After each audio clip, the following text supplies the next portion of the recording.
Liar. Everywhere. On netrootsradio.com.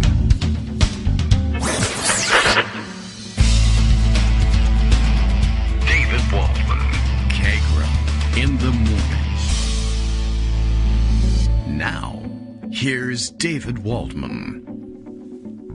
Hey, good morning, everybody. How you doing? It is, well, we'll pretend that it is Wednesday, October 5th, 2022, and that it is indeed time for another show. I mean, the time has arrived. It's just that I haven't. I've decided to make an attempt, at least, at recording a little bit, just to keep you company. I know I'll be away from the microphone on Wednesday, today.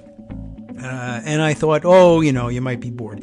And I thought this was maybe an opportunity to read something that I've had in pocket that you might have had a chance to read. One of these long ass, you might say, New York Times articles, and one that they've gussied up nicely with some visual presentation, which I often find unnecessary, but which I think they've actually made some pretty good use of here, which means we'll try and describe how they've done that on the radio, which is a particular challenge. But it's a long piece, and it's the sort of thing that could take all day if I was running a normal show. And of course, I'm not running one, and it still may take all day.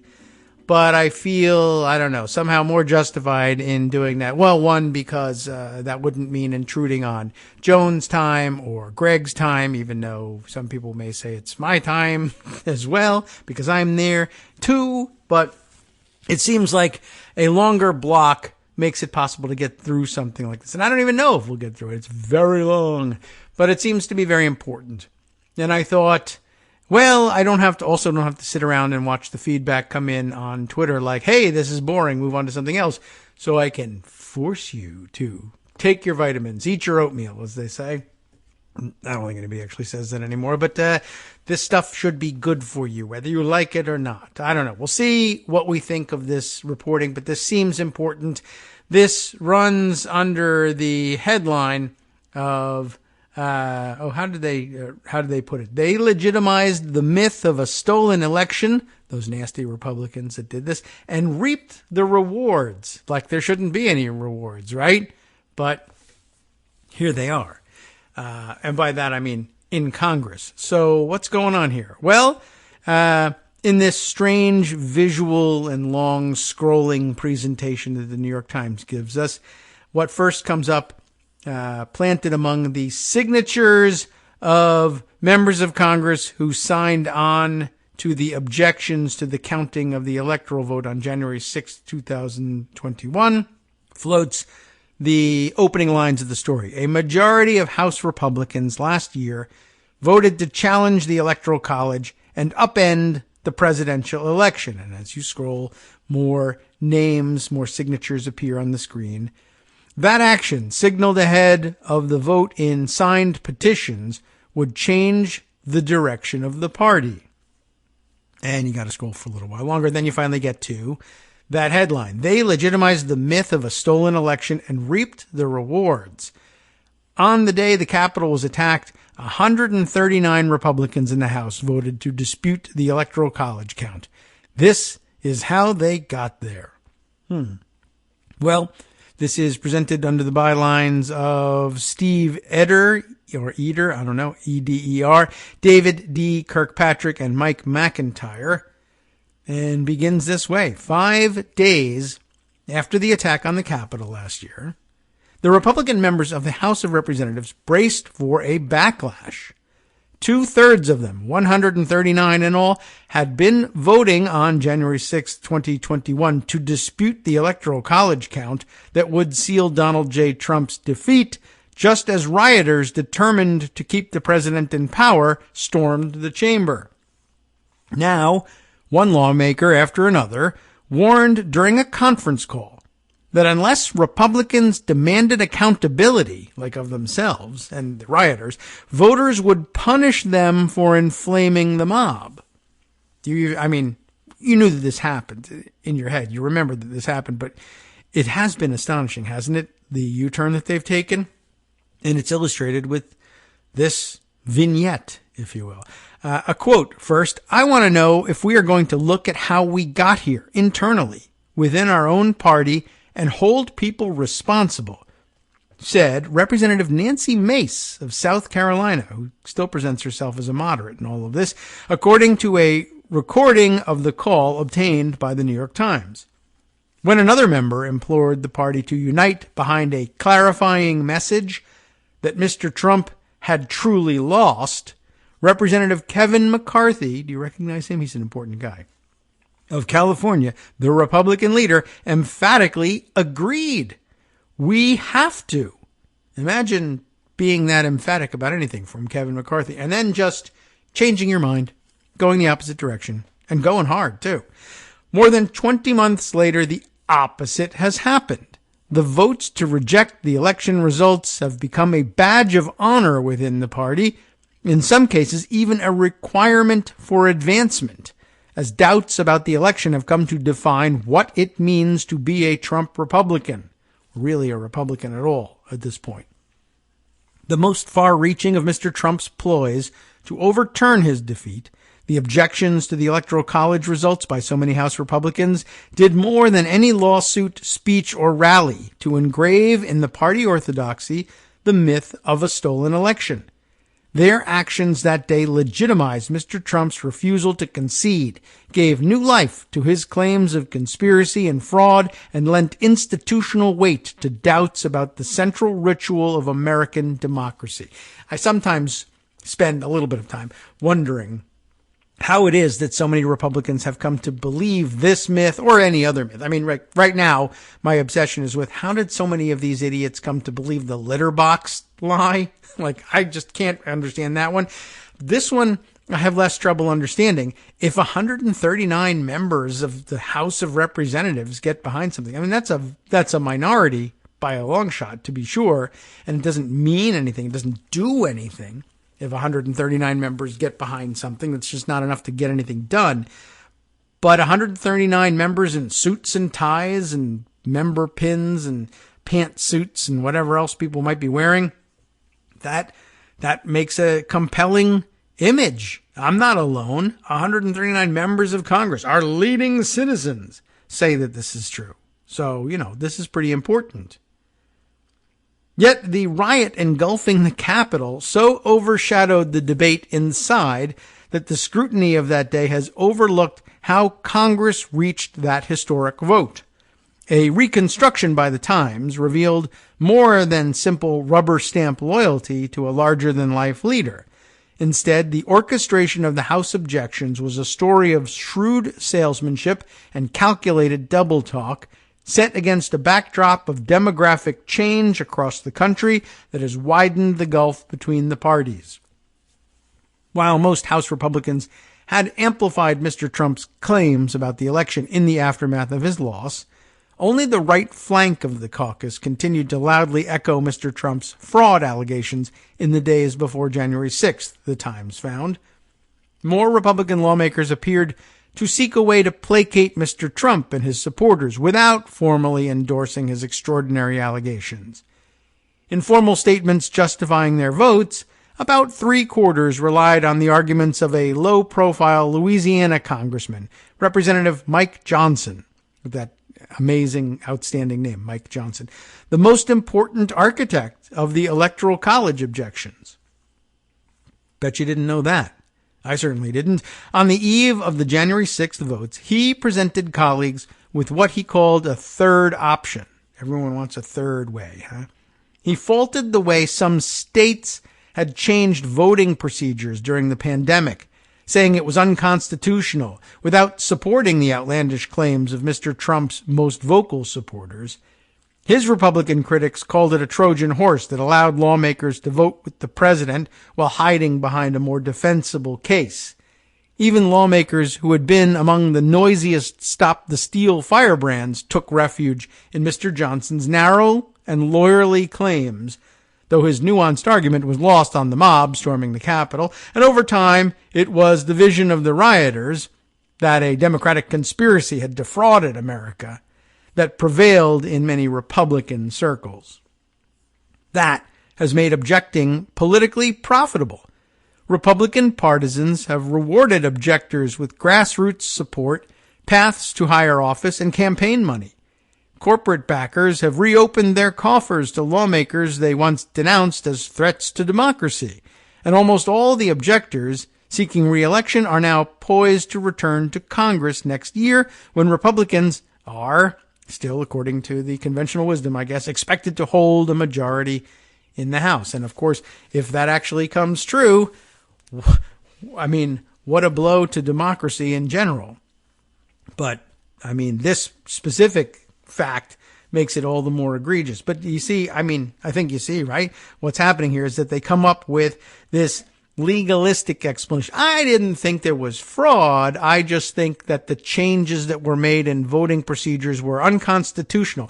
But because of a fraudulent theory of the Constitution and the authority that, basically to the independent legislature theory, where 200 years of understanding of what it means to determine the method of holding an election by a state legislature, which would then delegate the, brass tacks details of how the day would go off to elections authorities, was somehow now invalid and unconstitutional, standing, all of our understanding upside down, turning it on its head and saying, well, I'm just asking questions. Is this unconstitutional? I mean, there's good reason to think that it is. I mean, there's fantastic reason to think that it's not. And there's, subpar reasoning for thinking that it is. But could we convince 5 robes to think otherwise? Well, maybe so. Objectors are set to fill the Republican leadership posts and head a majority of the committees. All 8 Republicans in the House seeking higher office voted against the Electoral College tally, while a dozen Republican lawmakers who broke with Trump have either lost primaries or chosen to retire. Playing to Trump loyalists, many across the party have made a slogan of, quote-unquote, election integrity, a dog whistle perpetuating the erroneous belief that Mr. Trump's victory was stolen, as one dissenting Republican put it in a party meeting. More than a third of objectors joined a new election integrity caucus, which advocates stricter voting requirements and has featured speakers who supported Mr. Trump's efforts to fight his loss. Now, at this point, they have embedded one of those visual enhancements of the article, which I think is actually of some interest here. What they have is, I guess, the 139 objectors in the House, their headshots, their pictures, and the years in which they first entered Congress. The earliest one, I don't know if you scroll over them, we'll tell you who it is. Yes, Congressman, is it Mike Rogers of Kentucky, who entered Congress, by far the first, the longest serving of the bunch, in 1980. But I guess this thing is meant to illustrate he's the one and only from 1980 that joined the objectors. One and only one of the 1992 electeds is represented here as well. That's Ken Calvert from California. They just give the last names, but a few of these guys have been around long enough that I can remember their first name. 1994, the Gingrich Revolution. Everyone remembers that. There are only 2 who entered the House after the 1994 election, Steve Chabot and Luke, what's Lucas's first name, of Oklahoma, Congressman Lucas. Dang, I can't remember. But anyway, so much for the Republican Revolution of 1994. 1996, there are 2. 2000, there are 2. One from 2001, in the special election, I guess. 2002 is here. That's the biggest one so far. 2002 brings 1, 2, 3, 4, 5, 6 of them. And then the numbers start to pick up. And the visualization that they give you is all 139 are there. But at first, only the ones who joined the House through 2008 have their pictures, brought up fully. Everyone else is ghosted back and, grayed out. And then as you scroll and keep going down the page, the years advance and more people pop up. And it's meant to illustrate that by far the greatest part, if not the majority, and I think it might even be the majority of the members who joined in the objections, were elected to the House in 2016 or later. That is to say, the ones with the least experience in the House were the most likely to involve themselves in this because they didn't care about or had ever had time to acclimate themselves to the norms of governance, perhaps. But also because there's always a lot of turnover in the House. Anyway, above all of this, there's some explanation of the timeline, and it says here, the arrival of the objectors in the House over the years traces the rightward shift of the Republican Party. And as you scroll, it says, many of them were elected during the rise of the anti-establishment Tea Party, and they come up in the 2010 and thereafter crew, I guess. And maybe the text here is underlined. Elected during the rise of the anti-establishment Tea Party is underlined in, I don't know, is that orange or something? And it looks like they give the orange tin to that crew from 2010. That's 1, 2, 3, 4, 5, 6, 7, 8, 9, 10, 11, 12, 13, 14, 15, 16 of them. Then 2012, 13 and 14 and 15 are represented here. Another, I don't know, let's say another 15 or so, before we get around to 2016, when the vast majority of them come on board. Scrolling on, the largest swath of objectors was elected with Donald Trump and during his presidency, reflecting how he put his stamp not only on the executive branch, but also on Congress. And then everybody else lights up for all of this. All the rest of the 139. The article then continues, all the Republicans who objected say they were following an example set by Democrats who objected to Electoral College results in 1968, 2000, 2004, and 2016. In each case, Republicans accused Democrats of damaging democracy and, quote, thwarting the will of the people, though only small numbers of Democrats joined in those objections, which all came after the losing Democratic presidential candidate had already conceded.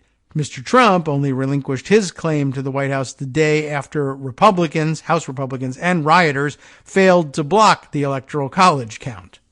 But several Republican lawmakers argued that the scale of their vote to object would do more to encourage legislators of either party to mimic the tactic, potentially upending the peaceful transfer of executive power if an aggrieved party controls Congress. It is a horrible precedent, said Representative Tom Rice, a 5-time Republican representing conservative Myrtle Beach, South Carolina, who was the only objector to express any regrets and lost a primary this summer. Some continue to recast their objections. Legislators in Democratic-leaning territory who once thundered about defending the Republic now insist they meant only a legalistic protest against certain COVID-19 rule changes, like Representative Lee Zeldin, the Republican candidate for governor in heavily Democratic New York, who railed in a January 6th floor speech about his outrage over, quote, confirmed evidence-filled issues in the 2020 vote. But many have moved the other way, more fully embracing Mr. Trump's claims than they did in the aftermath of the riot. Representative Markwayne Mullin of Oklahoma, a former mixed martial arts fighter, experienced the center of the maelstrom. He broke off the leg of a wooden stand as a weapon to help defend the floor of the House. Then watched from a few feet away as a Capitol police officer shot and killed one of the assailants. Amid the wreckage of the violence, the congressman justified his objection by hewing closely to Mr. Johnson's lawyerly nuance. But now, as the favored candidate for a Senate seat in Oklahoma, Mr. Mullin is more categorical. Was Mr. Trump, quote, cheated out of the election? A moderator asked in a recent televised debate. Mr. Mullin replied, absolutely. This next section, a fig leaf intellectual argument. The House vote to formalize presidential election results is customarily ceremonial. But in 2021, Mr. Trump changed that, demanding, like no president before, that House Republicans reject the results from several states. On the eve of the vote, Representative Liz Cheney of Wyoming, then chairwoman of the House Republican Conference, called an unusual meeting in the Congressional Auditorium. I didn't even know they had a congressional auditorium. But okay, her goal was to convince her fellow Republicans that the Constitution gave Congress no role in deciding presidential elections. And in the days before the meeting, she also distributed a 21-page summary of court rulings, many by Trump-appointed judges, that found no evidence of meaningful fraud. Representative Chip Roy, a former top official in the Texas Attorney General's office and a staunch conservative, made the same case, warning that, quote, history will judge this moment. If a majority of Republicans vote to reject the electors, it will irrevocably empower Congress to take over the selection of presidential electors, he said, according to one of several recordings included in the audio version of This Will Not Pass, a book by Jonathan Martin and Alexander Burns, who covered the 2020 election for The Times. Doing so, Mr. Roy continued, will almost certainly guarantee that a Democrat House would vote to reject the electors of Texas or any of your states based on our use of voter ID, our failure to adopt mail-in ballots, our choice of voting locations, or otherwise. He also pointed out that Republicans had just voted to seat themselves, accepting the tallies of their individual congressional races despite their suspicions. It's another good point, lost on them, of course, because they're gimme-tarian.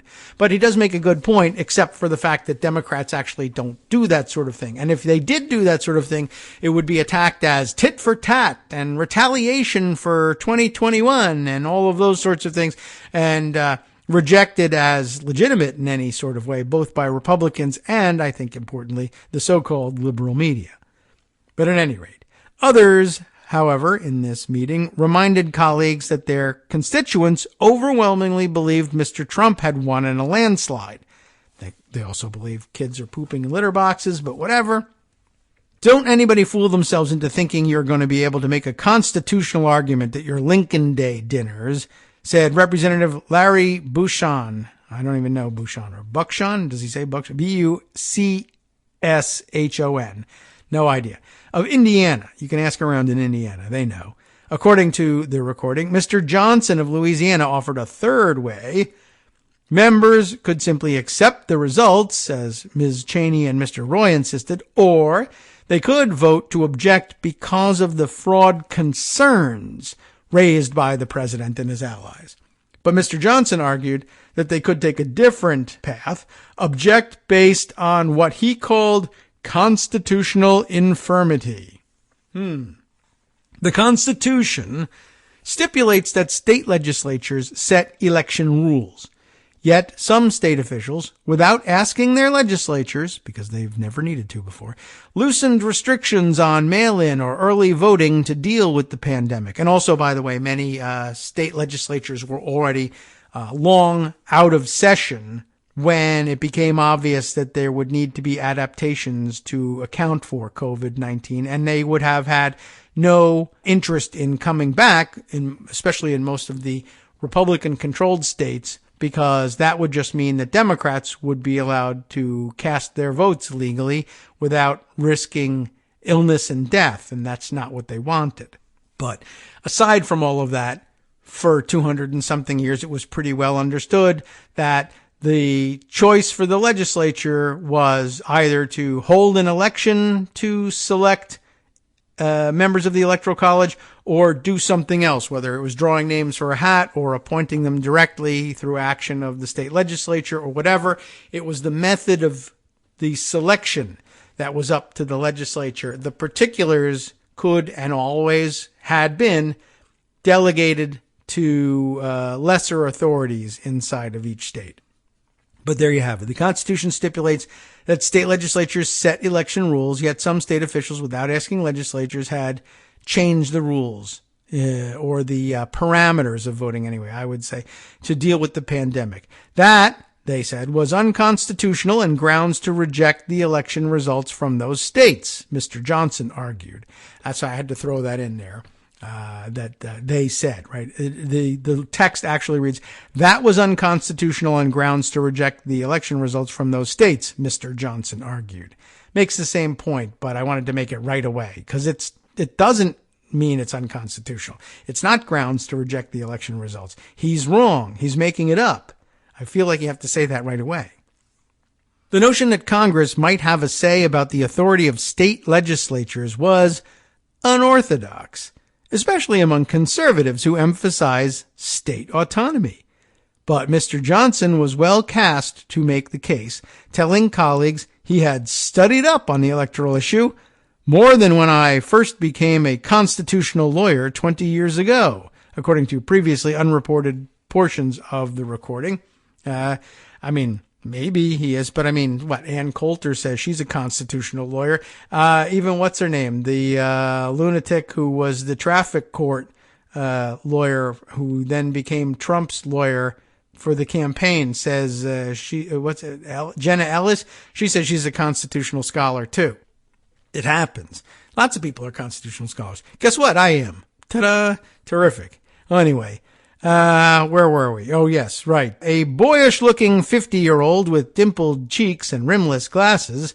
He, and we're talking here again about Mr. Johnson here, Mike Johnson of Louisiana. He made his name as a litigator for the Alliance Defending Freedom, a conservative counterweight to the American Civil Liberties Union. When Louisiana was defending its ban on same-sex marriage, Mr. Johnson twice argued its case at the state Supreme Court. His connections on the right helped him leapfrog in his second term to head the Republican Study Committee, a caucus that disseminates conservative policy research to nearly 160 members. Combining hardline views with a gentle style has been his hallmark. To show support for racial equality, he has told audiences that he and his wife adopted a black teenager they met through an evangelical youth group.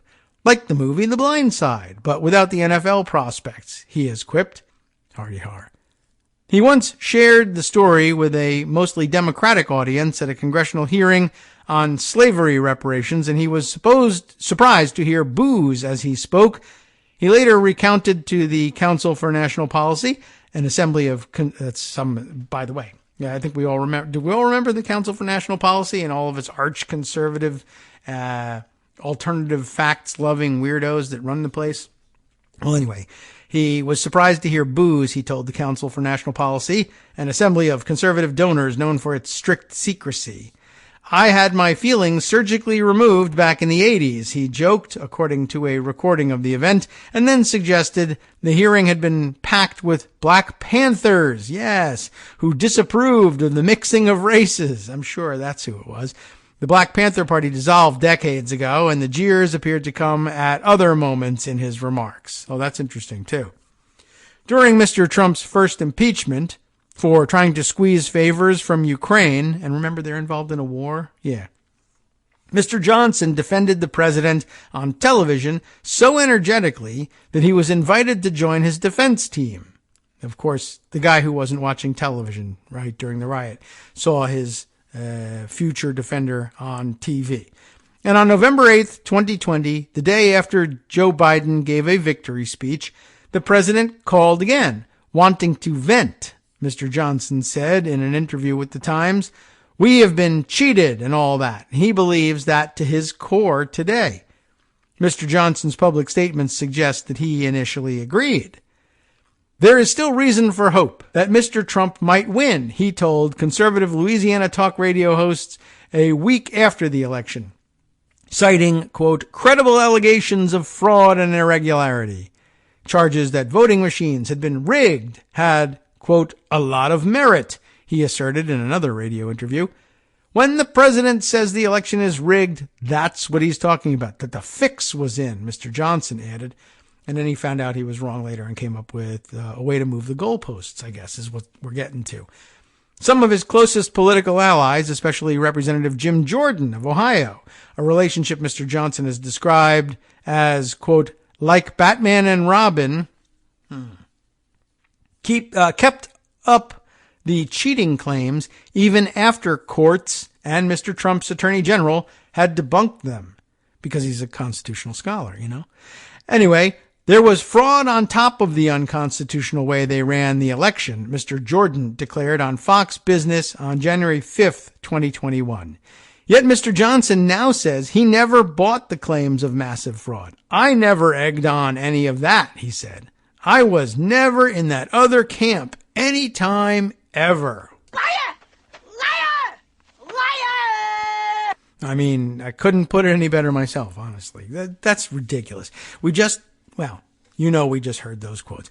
I was like a lone wolf crying in the wilderness. Guys, you don't have to worry about any of that, he said in an interview. They violated the Constitution. So he's going to set it all right with his fake theory. Democrats, seeing an advantage, have long pushed for easier balloting, just as Republicans have favored tighter regulations. Still, even if state officials loosened the rules in good faith, but did not receive the required legislative approval, Mr. Johnson said, it's the fruit of the poisonous tree doctrine. If the process is broken, it cannot produce good fruit, as unpopular as that may be. I've never really heard the sort of generalized fruit of the poisonous tree doctrine. I know about it from Fourth Amendment doctrine that, like, anything seized in an illegal search would be fruit of the poisonous tree, and you can't bring it in as evidence, no matter how tempting it may be as fruit. But and I guess it makes some sense to generalize it to all sorts of any sort of illegal activity or unconstitutional activity that yields something would be similarly fruit of a poisonous tree. But I've never heard it used in quite this way. If you are convinced the Constitution was violated in the process, and I'm not, thank you very much, but if you are convinced that the Constitution was violated in the process, I am not sure how the set of electors could then be deemed acceptable, he added, noting that the Supreme Court has agreed to hear a case on the relative power of state legislatures and courts over election rules. I mean, it has. They may eventually rule in his favor, but really all he's saying here is, I have this weird theory, and by the way, the Supreme Court might consider my theory. Now, they might reject my theory as stupid, but I also know that it's 6-3 Republicans versus Democrats on the Supreme Court, so we're likely to win, not because it has real merit, but because it's in the bag. The fix is in. Republicans are going to vote this way on the Supreme Court, and that's not the same thing as having the right answer, and that bothers me. Many legal experts sympathetic to his argument still say Congress does not have authority to rule on the constitutionality of a state's election procedures, especially after voters have cast ballots. What's more, the total number of ballots affected by pandemic rule changes would not have undone the results in Pennsylvania and other contested states. So it shouldn't matter, essentially. Even so, in early December 2020, the Texas Attorney General filed a long-shot appeal citing an array of unproven claims of fraud and other irregularities and asking the U.S. Supreme Court to invalidate the Pennsylvania results on similar constitutional grounds. Mr. Johnson drafted a supporting brief that focused on the constitutional argument. As chairman of the Republican Study Committee, he pushed its members to sign the brief, and he also wrote an email to all Republican lawmakers warning in bold red letters that Mr. Trump would be tracking their response. He said he will be anxiously awaiting the final list to review, he wrote. And here is that passage embedded right in the article. This is the email. Dear friends, President Trump called me this morning to express his great appreciation for our effort to file an amicus brief in the Texas case on behalf of concerned members of Congress. He specifically asked me to contact all Republican members of the House and Senate today and request that all join on to our brief. He said he will be anxiously awaiting the final list to review. It's like one of his fundraising emails. You're missing from our list. The simple objective of our brief is to affirm for the court and for our constituents back home our serious concerns with the integrity of the election system. We are not seeking to independently litigate the particular allegations of fraud in our brief. That is not our place as amici. We will merely state our belief that the broad scope of the various allegations and irregularities in the subject states merits careful, timely review by the Supreme Court. So many House Republicans have wanted to weigh in on the record somewhere, and this may be the last opportunity, except for the riot. I am hoping to circulate the brief draft to all members interested by this afternoon and file the final brief as soon as possible, by tomorrow morning at latest. Please let me know ASAP if you want to be included on that list of interested parties. Onward, signed Mike. That's the message from Johnson to the rest. The lawyer for the House Republican leadership told Mr. Johnson that his arguments were unconstitutional. Your argument that what the states are doing is unconstitutional is unconstitutional. Okay, well, we're going to do it anyway. That, according to 3 people involved in the conversations. And Ms. Cheney, also a lawyer, called the brief embarrassing. Mr. McCarthy, the Republican leader, told members that he refused to sign, the 3 people said. Nonetheless, Mr. Johnson pushed ahead and filed the brief on December 10th with 105 lawmakers as co-signers, and within a day he had added 20 more, including Mr. McCarthy. Later, at the caucus meeting on January 5th, 2021, Mr. Johnson suggested the signers, in effect, had signaled their support for declaring constitutional infirmity as grounds for objecting. Most of the signers did exactly that. And here embedded is a tweet about the brief from Mike Johnson, embedded in the story. Proud to lead over 100 of my colleagues in filing an amicus brief to express our concern with the integrity of the 2020 election and our election system in the future. We believe this suit, filed by Texas, supported by 17 other states, merits full and careful consideration by SCOTUS. And this is just another layer upon the layer of what we were discussing before. 17 states plus 100 members of Congress. Again, quite a suit and tie caucus. It must be serious and real. Ms. Cheney, through a spokeswoman, declined to comment, but 3 colleagues said she had called Mr. Johnson's role extraordinarily destructive, noting that his image as an ultra-conservative constitutional lawyer had convinced members who would never have followed outliers like Representative Lauren Boebert of Colorado or Representative Murdery Trader Green of Georgia. It was a fig leaf intellectual argument. Representative Peter Meyer, a Michigan Republican who voted to impeach the president and then lost the primary this summer, said of the procedural justification. But that was what a lot of the objectors who were trying to make a plausible argument were hanging their hat on, he added, noting that within the chamber, very few were still arguing by then that the election was stolen. Next up, the heart and soul of America. South Carolinians demanding that Mr. Rice object to the election results had been jamming the phones at his congressional office for weeks. And one day, in the lead up to the January 6th vote, he answered a call himself. This is, they just begin referring to him, but this is illustrated with a picture of Representative Tom Rice as the only objector to express any regrets and then lost the primary. He was introduced earlier in the story. So he answered a call himself. She just lit into me for 30 minutes about how there were truckloads of absentee ballots unsigned that were accepted. All these allegations you read in QAnon, Mr. Rice said in an interview. It was a very, very high very high intensity at that time.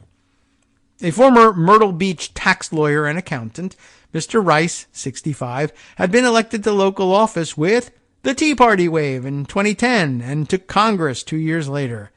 At a Trump campaign event, he called the 2020 election a battle for the heart and soul of America, predicted the Democrats would not, quote, play fair, and urged Republicans to get out every vote. He carried the district by 24 points, even besting Mr. Trump's margin. But, of course, do please note that he, rode the Tea Party wave into power and then found out that the monster was in control of him. Boo-hoo. Mr. Rice is a typical objector in many ways. They are disproportionately white, male, and Christian, whether compared with the general public or with Congress as a whole.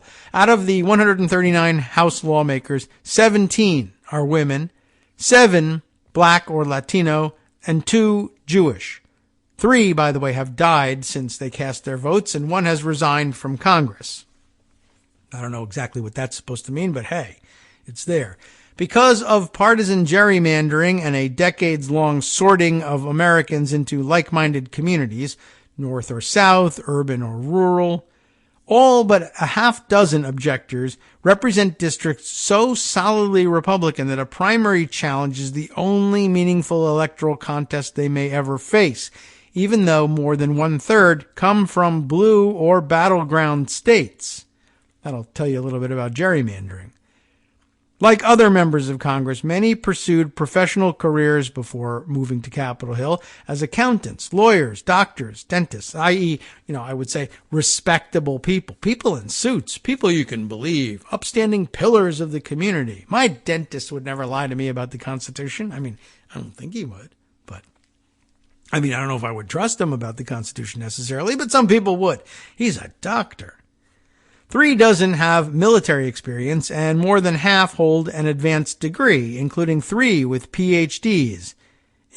By the way, those PhDs are in animal nutrition. It's all important stuff. British history, okay, and public policy. Excellent.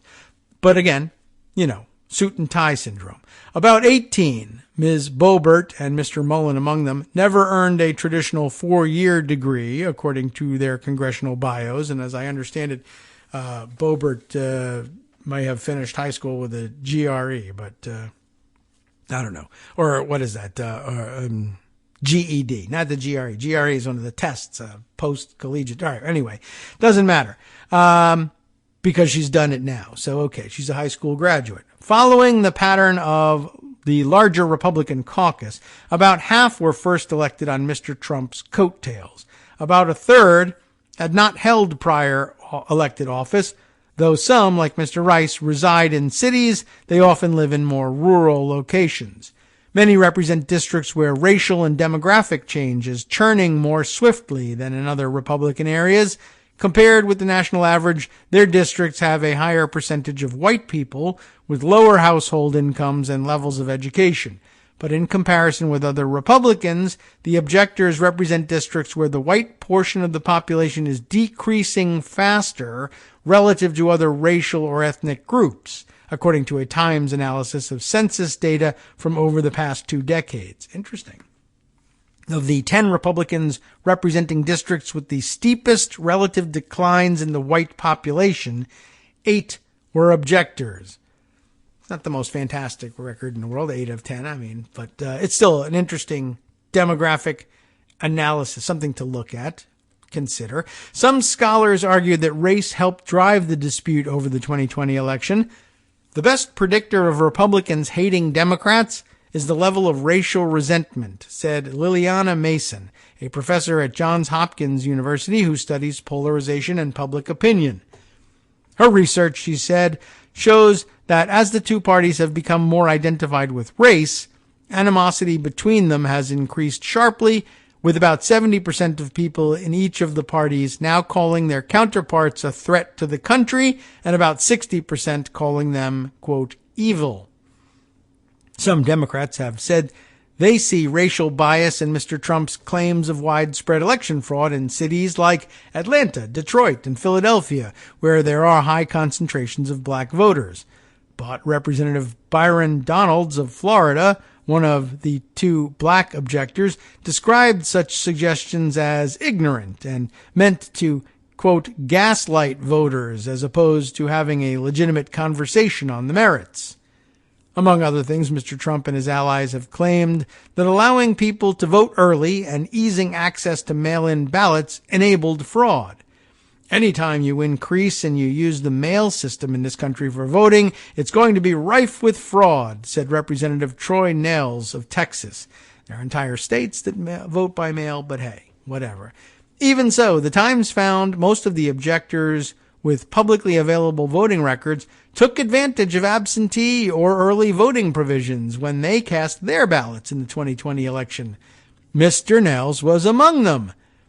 All 4 objectors from Arizona, some of the most outspoken advocates for the debunked fraud claims, capitalized on the state's long-established early voting rule, which the Arizona Republican Party has unsuccessfully sought to dismantle. Mr. Rice also cast an absentee ballot. And as a matter of fact, there's a little graphic in here. How the objectors voted in the 2020 presidential election. 50% of them voted absentee or early. Only 18% of them voted in person on Election Day, and another 32% of them it is unknown. Now, that may bolster the ranks of those who voted in person, or it may make the overwhelming option in favor of absentee or early voting. I don't know. We'll see. But even if they all voted for in-person, let's see, 32, then we would have 50-50. Which ain't a great record for people who are hanging their hat on the unconstitutionality of early voting and saying that it's rife with fraud. Anyway, in an interview, he said he had listened with concern when Sidney Powell, Looney Tunes Fruit Loop that she is, one of Mr. Trump's lawyers, promised a titanic onslaught of lawsuits about a big tech conspiracy to hide his landslide victory. Mr. Rice was convinced otherwise, however, when Attorney General William P. Barr said about 2 weeks later that he had found no evidence of significant fraud. Republican members of Congress wanted to believe that the Republican president was not lying to them, Mr. Rice said. Ms. Powell, he said, was a crackpot. That's a quote. Still, as phones in his office rang nonstop with calls from constituents demanding that he object, Mr. Rice was drawn into Mr. Johnson's solution. Legislative authority over elections was a legitimate constitutional issue, Mr. Rice concluded. Mike is the one who brought that to my attention. Now here, embedded in the piece are, looks like 3 tweets from Ted Budd, Mo Brooks, and Byron Donalds, I guess signing on to the, what are they signing? The pledges to object to the state's electors. So I don't know whether that's the objection, the written objection itself, or some sort of precursor document, but they all photographed themselves signing and sent it around with comments. Next up, a section called Covering Your Butt. Would you like to hear about that? The things we do for the orange Jesus, one lawmaker muttered in the Republican cloakroom on the morning of January 6th as he signed hastily drafted petitions objecting to electors from a half dozen states. One Republican who heard the remark, a derisive reference to Mr. Trump, yes, thank you very much, said it had been made by Representative Mark E. Green of Tennessee. But a spokeswoman for Mr. Green said he had heard another lawmaker say it. Anyone could have said it, the spokeswoman wrote in an email. That's because they all probably believed it. In the weeks before January 6th, the vast majority of objectors had publicly sympathized with Mr. Trump's allegations of conspiracy and fraud, yet when it came time to stake out an official justification for their votes, about 3/4 chiefly relied on Mr. Johnson's argument, including 35 who signed a statement that he had written and read aloud at the previous day's meeting. Representative John Rutherford of Florida had described, quote, serious allegations of election fraud, and even urged Republican state legislatures to decertify their Biden electors. But after the violence on January 6th, he said he was objecting to make clear his view on state legislatures' roles in setting election rules. It was abundantly clear that former President Joe Biden earned the 270 votes needed to win the Electoral College, he said in a statement at the time. In the end, even some Stop the Steal ringleaders adopted Mr. Johnson's approach. One of them, Representative Brian Babin of Texas, Babin, B-A-B-I-N, had joined a conference call with Mr. Trump 4 days earlier and posted on social media that, quote, those who aren't with us are against us, unquote, adding, history will be unforgiving, hashtag stop the steal. But then he changed his mind. Others included Representative Ronnie Jackson, a former White House doctor, who had written days earlier in a Texas newspaper that, quote, the fraud that took place on Election Day cannot be allowed to stand, as well as Representative Andy Biggs of Arizona, who had asked legislators in his home state to decertify Biden electors. Mr. Mullen, who is now running in Oklahoma for Senate, had called Mr. Biden, quote, illegitimate, posted more than a dozen messages on Twitter stoking stolen election suspicions, and, during a Fox News appearance, made spurious claims about impossibly large numbers of Democrats voting in Arizona and unreliable voting machines in Michigan. During a telephone town hall meeting with 6,700 constituents on January 4th, he said Democratic control of Congress would make overturning the election results highly unlikely, but insisted this is worth fighting. That's why we have decided we are going to contest the electoral votes.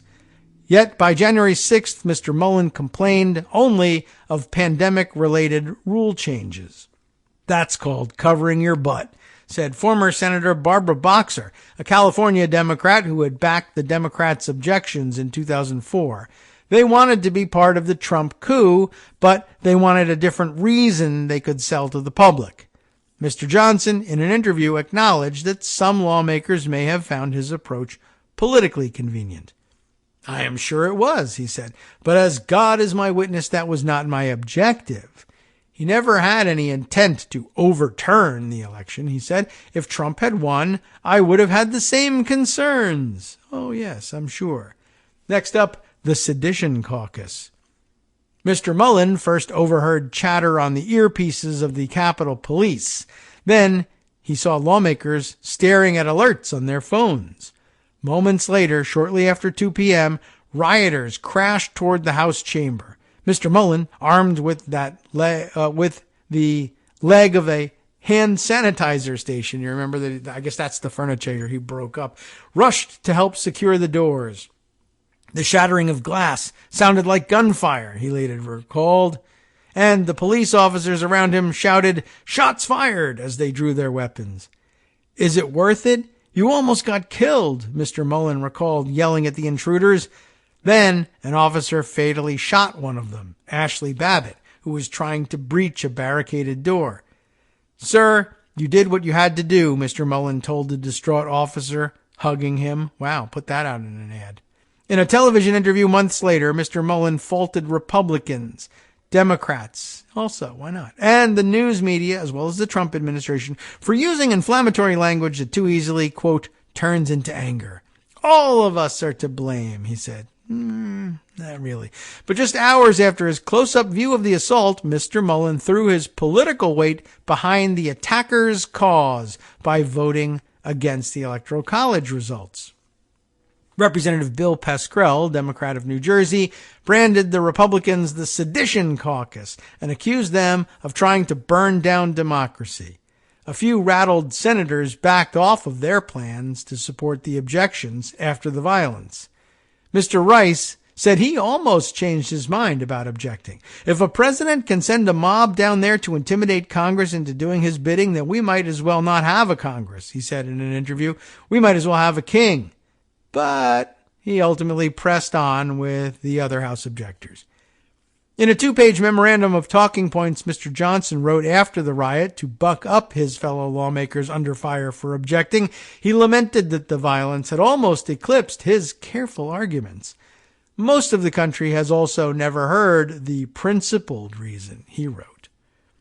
Next up, money-making machines. See if you can guess who that's about.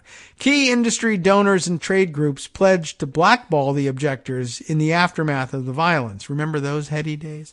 Calling the riot an armed insurrection, which it was, the Real Estate Roundtable said its members were appalled by lawmakers who continue to fuel baseless claims of election fraud by refusing to certify the clear results of last November's election. Comcast said it was suspending contributions to objectors because the peaceful transition of power is a foundation of America's democracy. Toyota described the attack as horrific, and 6 months later, in the interest of promoting actions that further our democracy, said it would also suspend donations to objectors. Of the 100 largest publicly traded companies in the United States, half pledged to cut off those lawmakers, according to accountable.us, a liberal group that created a website using campaign finance reports to track the money. But the boycotts were short-lived. At least 33 of those 50 companies have now resumed donating to objectors, the group found. Among them are AT&T, Comcast, and Toyota. The Roundtable has also given to the objectors. As of September, Fortune 500 companies and trade groups have contributed more than $27 million to the re-election campaigns of objectors, according to accountable.us. And then there's a graphic in here, a bar graph. Many corporations broke their pledges to stop supporting objectors. Companies donated to 2020 election objectors after pausing all contributions or vowing to end support for the lawmakers involved. And then you can see a bar graph of how much they gave eventually after saying that they weren't going to give any money, peaking in March of 2022 and I would say June of 2022, where some $400,000 each month donated to objectors, despite their pledge not to do it. Now, back in April of 2021, there was virtually nothing being given. But whatever. None of it has surprised Representative Tim Burchett of Tennessee, one of the recipients of the corporate giving. I figured around election time, they're going to come back around, he said. And they have. Yuck. Small donors never abandoned the objectors' cause. Mr. Trump's political committees raised more than $250 million in political donations on the pretext of contesting the election. And he has funneled $5,000 contributions, the maximum allowed. Why he obeys the law, I don't know. To about 100 Republican congressional incumbents, most of them objectors. His committees also gave $1 million to the Conservative Partnership Institute, an advocacy group led in part by his former chief of staff. It hosted at least 20 objectors last winter at the Ritz-Carlton on Amelia Island, Florida, where Cleta Mitchell, a lawyer who had played a central role in Mr. Trump's efforts to reverse the 2020 election, hosted a panel discussion. You may remember her voice on the tape of his call to Brad Raffensperger in Georgia. She now leads the Institute's Election Integrity Network, which pushes for tighter voter registration requirements and continues to deny Mr. Trump's defeat. The election was rigged. Trump won, the network posted to Twitter as recently as this summer, and also litter boxes. Election integrity has become central to Republican solicitations for all sorts of issues, from inflation to immigration. Because if you don't check that box, you are not relevant, said David Ferguson, a Republican consultant who works in online advocacy. And if you voted to certify, that is a negative.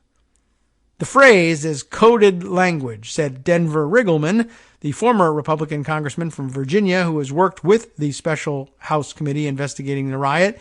You're implying the election was stolen. In a statement to the Times, the co-founder of the party's Election Integrity Caucus, Representative Claudia Tenney of New York, said her group sought to restore people's faith in the democratic process, even as they sought to undermine people's faith in the democratic process or erase the democratic process entirely. Taking a cue from Mr. Trump, several objectors have sought to raise campaign money to fight alleged election fraud. Representative Guy Reschenthaler of Pennsylvania, whose justification for objecting was solely procedural, he says, issued an online fundraising appeal on the anniversary of the riot. Will you help me stop the left from stealing our elections? Objectors dominate the list of the most successful campaign committee fundraisers. High-profile newcomers like Ms. Boebert and Ms. Green are money-making machines, Mr. Ferguson said, because their message is what the grassroots really believed. In a sign of how central they have become to the right, objectors make up virtually all the incumbents backed this year by the advocacy group Club for Growth, a titan of conservative campaign money. The group has reported spending more than $17 million directly backing objectors and a similar sum attacking their opponents. Along with smaller sums spent on other objectors, the group's Political Action Committee spent more than $7 million to back Representative Ted Budd in his North Carolina Senate race and $4 million on an unsuccessful Senate bid by Representative Mo Brooks of Alabama. At the rally on the day of the Capitol, Mr. Brooks had urged, quote, American patriots to, quote, start taking down names and kicking ass. He lost his primary to an opponent who also claimed that possible election fraud in 2020 needed further investigation. Except more of it than that other dumb guy, I guess. In newly drawn districts pitting incumbent Republicans against one another in this year's primaries, the club spent $2.1 million helping two objectors, Representatives Mary Miller of Illinois and Alex Mooney of West Virginia, beat opponents who defied Mr. Trump and voted to certify the election. Asked about the spending, a spokesman said the group backed candidates who promoted limited government policies, regardless of their position in the 2020 election. In a statement to the Times, the Club for Growth's president, David McIntosh, said every Republican except Cheney and Romney has taken issue with the last election, referring to Ms. Cheney and Senator Mitt Romney, of course, of Utah, another critic of Mr. Trump. David McIntosh, by the way, the originator, I think I keep reminding you of this, the originator of what eventually became known as the Istook Amendment. Ernie Istook stole credit for the defund the left effort to disallow government grants to or disallow lobbying by government grantees. That was the aim of the what became the Istook Amendment. But McIntosh was the one, along with what's his name, Ehrlich from Maryland, who eventually I think went on to become governor of Maryland, didn't he? I can't remember. Did he win? I think so. Anyway, McIntosh and Ehrlich originated that thing, and then they were unable to attach it to any of the appropriations bills themselves. But Ernie Istook, who was on the Appropriations Committee, was able to get votes scheduled on the floor for those that amendment, and it ended up becoming the Istook Amendment. Anyway, so now he runs Club for Growth and runs it as a Trumpy idiot, just in case you were wondering. Okay, what else have we got? Another section called Trump Tough. Mr. Rice, alone among the objectors, voted to impeach Mr. Trump for inciting the riot. Sitting in his Capitol Hill office with a reporter, Mr. Rice played a video on an iPad to explain his whipping by a primary challenger who had agreed with him on almost every policy question, but faulted him for betraying the former president. The video was taken 4 months after Biden's inauguration, recorded at a Myrtle Beach country club where Mr. Rice is a member and has often raised money. It shows L. Lynn Woods, a high-profile champion of Mr. Trump's fraud claims, addressing a Republican women's group. Donald J. Trump has never conceded, has he? Because he won the election, Mr. Wood exclaims to loud cheers and applause. Donald J. Trump is still the guy the military will call for the code if they need a first strike. Like, yeah, sure, okay. Not that he would have remembered where he put the code, but okay. Exasperated, Mr. Rice put down the iPad. Listen to what this moron says. This is what I was running against. Oh, womp womp. He described gasps of disbelief at a campaign stop at the same country club when he matter-of-factly declared that Mr. Trump had lost the election. It was painful. In July, he lost this primary after receiving less than a quarter of the vote. In the 2020 general election, he had coasted to victory with 62%.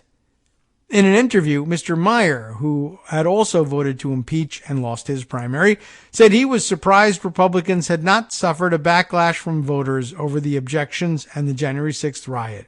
He argued that the leftward tilt of the Biden administration had pushed voters back toward Mr. Trump, citing executive orders that stretched the authority of the White House to impose vaccine mandates, an eviction moratorium, and the cancellation of student debt, which didn't come until long after he had lost his primary, but whatever. These massive uses of executive power, he said, make people feel like if you are not with us pushing on the brake pedal, then you are de facto helping the Democratic majority push on the gas. Objectors who doubled down have thrived. Mr. Budd of North Carolina signaled support for Mr. Trump's fraud claims in the weeks after the election by introducing the Combat Voter Fraud Act. As a Republican candidate for the Senate, he warmed up a Trump rally this spring by accusing Democrats of opposing election integrity because, quote, they know they can't win elections on a woke left agenda, unquote. A spokesman for Mr. Budd said he had started pushing for tighter voting registration requirements long before the 2020 election, noting the experience of a major election fraud scandal in his state in 2018, which, of course, inured to the benefit of Republicans, and it had been in a Republican primary, so it had to. But no one really got punished for that one. And by the way, I mean, tighter voter registration requirements has been a staple of Republican campaigning since forever. So it's not like he came up with the idea or anything. He was campaigning out of the box. inside the box, but from removing the contents of the box, from out of the box. You see what I'm talking about. All right. Poor choice of words. In Oklahoma, Mr. Mullen stood out from the pack of Republican Senate candidates by introducing a bill to officially expunge Mr. Trump's second impeachment. It faulted the Democratic impeachment leaders for failing to note the, quote, unusual voting patterns and voting anomalies of the 2020 presidential election, of which there were none, or to understand why Republicans doubted that Mr. Trump had not won re-election. Sorry, I can't get in your stupid heads. The resolution, co-sponsored by more than 30 lawmakers, did not advance, but it curried favor with the former president. In July, Mr. Trump officially endorsed Mr. Mullen. Mullen, who owns a ranch, spent a hot Saturday that same month campaigning among his fellow cattlemen at their annual conference in Norman, Oklahoma. One attendee, Joel Reimer, applauded him for taking a stand against the Electoral College count, knowing he would be ridiculed by many for buying into conspiracy theories. Mr. Reimer, who manages a beef ranch, added, "From a small town guy's perspective, I personally had questions about the validity of the vote." And he believes in litter boxes, too. The campaign gave out flyers declaring that, quote, no one in Congress has worked harder to, all caps, save America, and proclaiming Mr. Mullen Trump tough. At the top of the checklist of priorities was the party's new refrain, secure our elections. And that's the end of the article. A couple of acknowledgments for the people on the byline and some additional help in writing the article, I guess. Long slog through that piece, but I think well worth it. And I think I learned something out of it too, that I don't think I knew how influential this Mike Johnson was and his, I guess, tightrope walking theory. But it makes a lot of sense for how, just as the title, it delivers on the title, how they got there.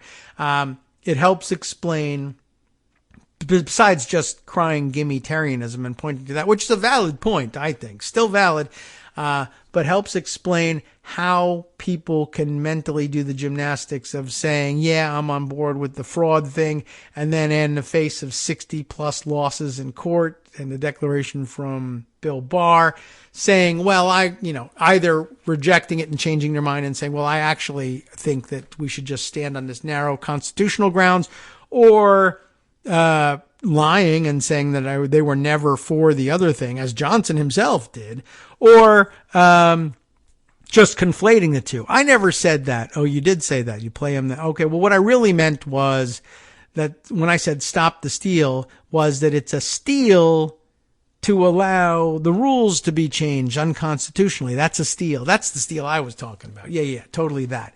It's quite fascinating, really. And, glad we put it on the record for you and used the fact of an absence here today to bring you this extraordinarily long but interesting and informative article. Well, that was interesting. Here's another thing you might not have guessed. A new article from the Washington Post, which argues that in the Trump White House, classified records were routinely mishandled, according to aides. How do you like that? The jumble of secret and not-so-secret documents found by the FBI was typical of how Donald Trump handled records, former staffers said. This, a new article in the Washington Post reported by Shane Harris, Josh Dawsey, Ellen Nakashima, and Jacqueline Almany. And, well, let's see what they've got to say here. No surprise, I guess, to all of us. Aides who had worked in Donald Trump's White House were not surprised this summer when the FBI found highly classified material in boxes at Mar-a-Lago mixed with news clippings and other items. They'd seen such haphazard collections before. During his 4 years in office, Trump never strictly followed the rules and customs for handling sensitive government documents, according to 14 officials from his administration, most of whom spoke on the condition of anonymity to discuss what they called Trump's mishandling of classified information. I guess we all expected that would be the case, even as he was just coming into office. He never pays attention to things like that. He doesn't know the difference between things he owns and things he has access to by virtue of office or anything like that. He'd never held office before, so he would never know it. He doesn't distinguish between personality and things that are left in his custody. And we should never leave anything in his custody, really. And again, no surprise to anybody, I think, who knew anything about him coming in. And for all the people who insisted, well, sure, he doesn't know what's going on, but he'll have people to handle that. Well, you were wrong, too. Anyway, what do they 14-plus officials have to say about the way he handled things? He took transcripts of his calls with foreign leaders, as well as photos and charts used in his intelligence briefings to his private residence with no explanation. Oh, but he had a whole protocol, I heard, in place for that. He demanded that letters that he exchanged with North Korean dictator Kim Jong-un be kept close at hand so that he could show them off to visitors. I mean, and there's nothing wrong with that while you're president either.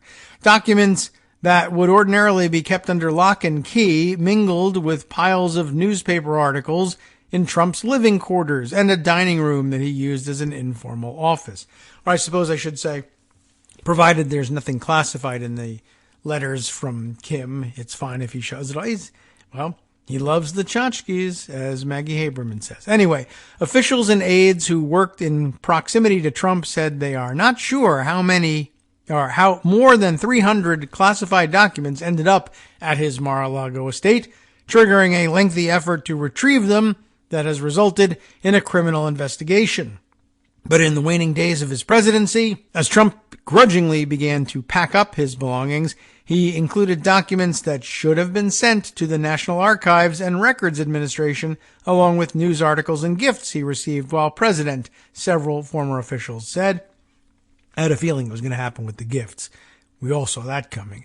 What those ex-Trump aides and advisors saw in an inventory of items recovered by the FBI in August, classified documents in boxes, stored alongside newspaper and magazine articles, books, and gifts, looked to them like the idiosyncratic filing system, I guess you would have closed that in quotes, that Trump used in the White House, i.e., let some other poor schmuck figure this stuff out. Senior aides said they tried for years to impose some order on the flow of classified information in the White House with little success. The rigor I had felt at the end of meetings during the Obama administration, where someone very carefully collected all the pieces of paper or stayed behind in the room and made sure that there was nothing left, that rigor just did not exist at the end during the Trump period, and probably never at any point during the Trump period, I would guess. Well, that said one former official who regularly attended Situation Room meetings. A longtime advisor who still sees Trump regularly described him as a pack rat and a hoarder. Hey, maybe you all don't have that problem. I do that a lot too, but I probably wouldn't here. Several former aides said Trump spent his time in office flouting classification rules and intimidating staffers who might try to take secret intelligence material away from him. I can't say what went wrong that resulted in some boxes ending up at Mar-a-Lago. I'll tell you, he stole them. Said a former official who knew that Trump took classified information to his White House quarters, but you can see that as an extension of 4 years of accommodating the president. A spokesman for Trump declined to comment for this article, other than to repeat a previously issued statement in which he accused the Justice Department of leaking information to the Washington Post to hurt Trump's image. President Trump remains committed to defending the Constitution and the office of the presidency, ensuring the integrity of America for generations to come, that statement said. Many of Trump's aides had not previously worked in senior government positions, and they came to the White House naive about the established procedures for handling classified information. In August of 2017, White House Chief of Staff John F. Kelly, a retired Marine Corps general who had served as Secretary of Homeland Security, tried to set things straight. He tried. That was nice of him. Kelly issued written guidance requiring that any document sent to the president for his review first be cleared by the staff secretary, the official in charge of keeping track of documents, as well as the chief of staff. Kelly also set up rules for what to do after Trump had seen a document. All paper leaving the Oval Office must be submitted to the staff secretary for appropriate processing, said the guidance, a copy of which was reviewed by the Washington Post. It was the staff secretary's job to mark the document President has seen and submit it to the Office of Records Management. This process is vital for compliance with the Presidential Records Act, the guidance states, referring to the law that makes White House records the property of the federal government.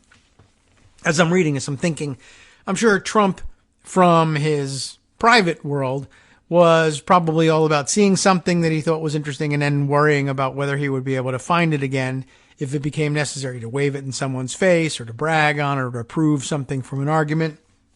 And he didn't want to let things go.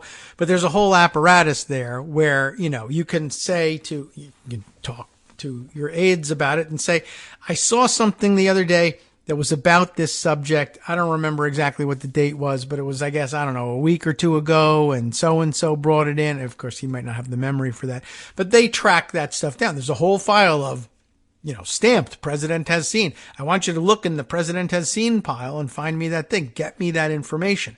People will do that, but, he's still working as a pack rat individual. I'll stow it away somewhere, and then I'll be able to not find it later when I need it. You know how that goes. Anyway, so that was the guidance, and he paid no attention to it. It wasn't perfect, but we did have a better idea of what was going and coming, said a former senior administration official. The White House normally establishes a chain of custody for classified documents, said Larry Pfeiffer, the senior director of White House Situation Room in the Obama administration and a former CIA chief of staff. They log the documents. They track them. They give them numbers.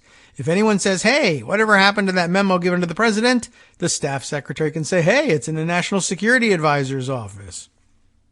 Former officials credited Kelly and then staff secretary Rob Porter, who didn't he get kicked out of the White House for gambling problems and then get brought back somehow, as well as his successor, Derek Lyons, with trying to impose some order on Trump's chaotic ways, but it was a struggle. John Bolton, a former national security advisor to Trump, said Trump sometimes asked to keep material after intelligence briefings with no clear pattern as to what he wanted. Sometimes, Bolton said, he would ask the president to give documents back. It was very erratic, he said. Some things would catch his attention and other things wouldn't. And it was probably, if there was any nudity in it, that's probably something he would want to keep. But I don't know why there would be, but I'm guessing that would capture his attention. Kelly said Trump rejected the Presidential Records Act entirely. So what, right? He added that many people would regularly say to him, we have to capture these things. Well, I prefer things that don't get captured, he probably said. What he did doesn't surprise me at all, Kelly said. 2 Trump advisors said he took or had his aides take all the documents he wanted to the private dining room or the residence. These documents were not usually closely tracked, one of the people said. One former official said some classified documents in the residence were visible to anyone passing by, though I assume fewer people pass by in the residence. Although it was not necessarily improper for a president to take classified information to the residence to continue working, yeah, that's kind of dumb, but okay. And White House staffers are accustomed to adjusting to any president's working style and preference.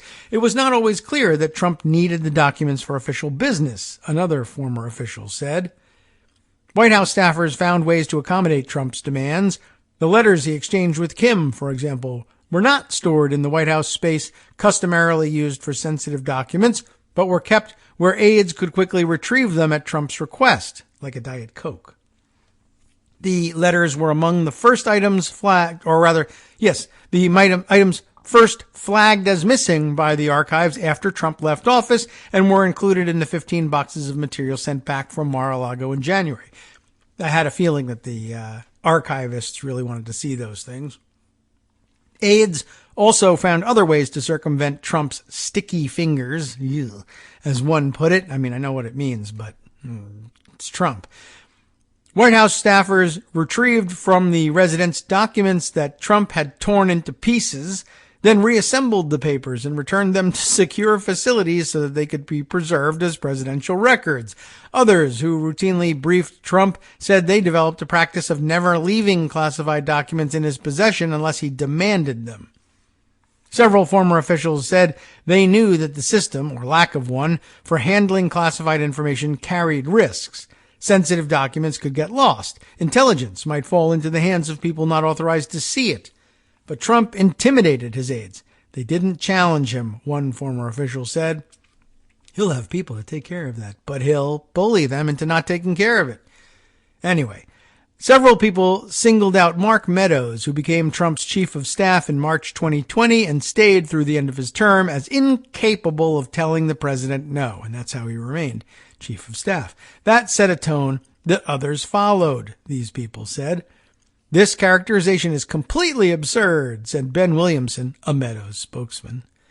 In the absence of higher authority backing them up, personnel in the staff secretary's office could not be expected to remove documents from the president's possession, another former aide said. They would have gotten their heads cut off by the president if they tried to take things from him.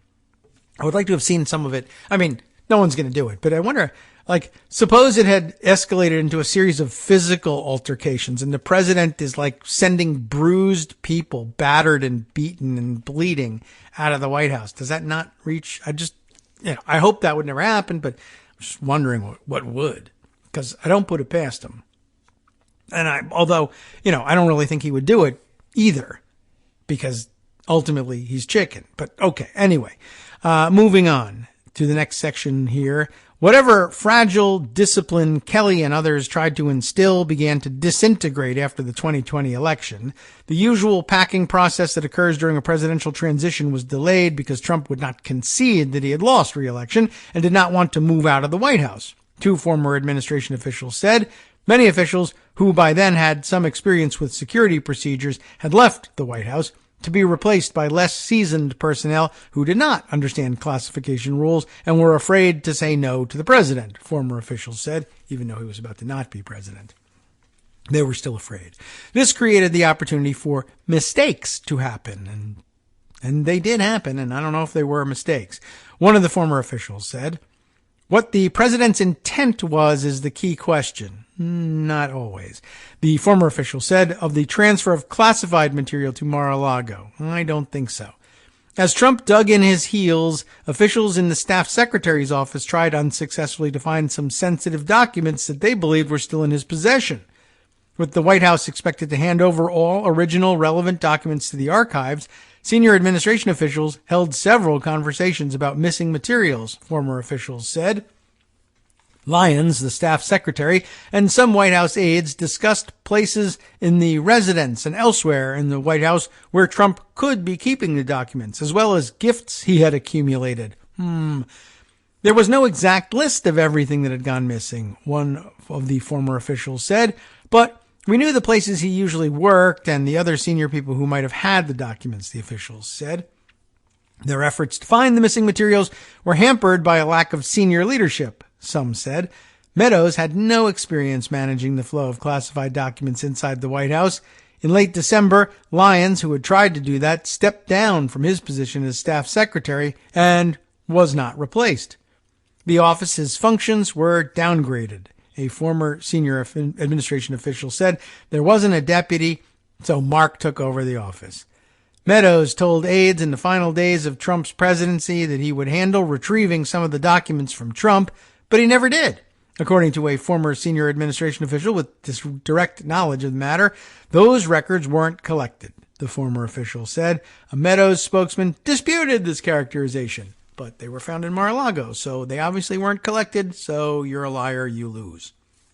Eventually, with his efforts to overturn the election results gaining little to no traction in state houses or courts, Trump began the process of packing up. It was in those harried final days that aides said he and others put briefing books, gifts, news clippings, and other possessions into boxes, some in the residence and others in different locations throughout the White House. Other materials were already in boxes, probably all the M&Ms, I would guess. Some White House lawyers took note of the 24 boxes of documents in the residence and suggested that Trump turn them over, according to an email from the archives viewed by the Post. When archives officials ultimately found extensive classified materials in boxes returned to them from Mar-a-Lago, it was a surprise to some of his advisors, including White House counsel Pat Cipollone. Pat Cipollone, and his deputy, Pat Philbin, according to a person familiar with the matter. That's the story I would plant too, guys. Don't worry about it. We had no idea what was in those boxes, said a lawyer with knowledge of the packing. But not enough, I guess.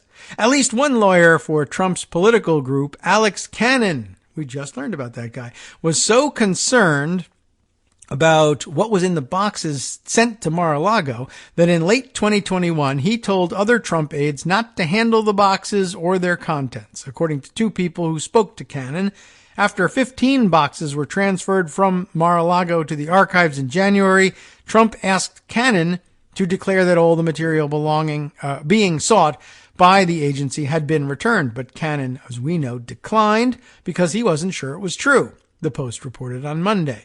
Among Trump's aides and staffers, no one knew what was really in the boxes, one person involved in Trump's legal effort said. The former senior administration official who said Meadows took over as the de facto staff secretary bemoaned the lack of preparation for the transition. The plan should have been to figure out what all he had. That's good grammar. It's vernacular grammar. What all he had, what needed to go back, and to get relevant senior administration officials to help the staff secretary's office in getting as much as they could back. That didn't happen. The former official said there was no plan to do it because Derek was gone and people were looking for other jobs and trying to survive day by day.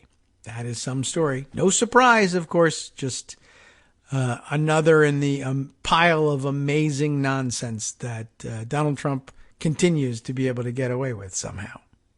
Well, now may be a good time for us to transition to something completely different.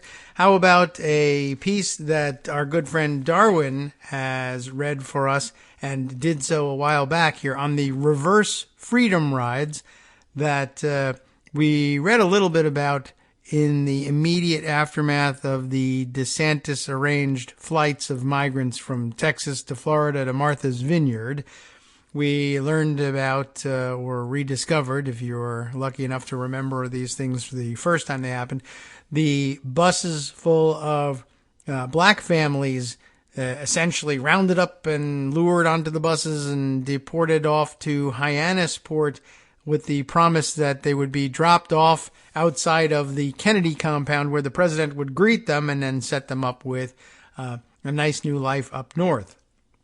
Well, that was the racist origins of DeSantis's migrant program, I guess.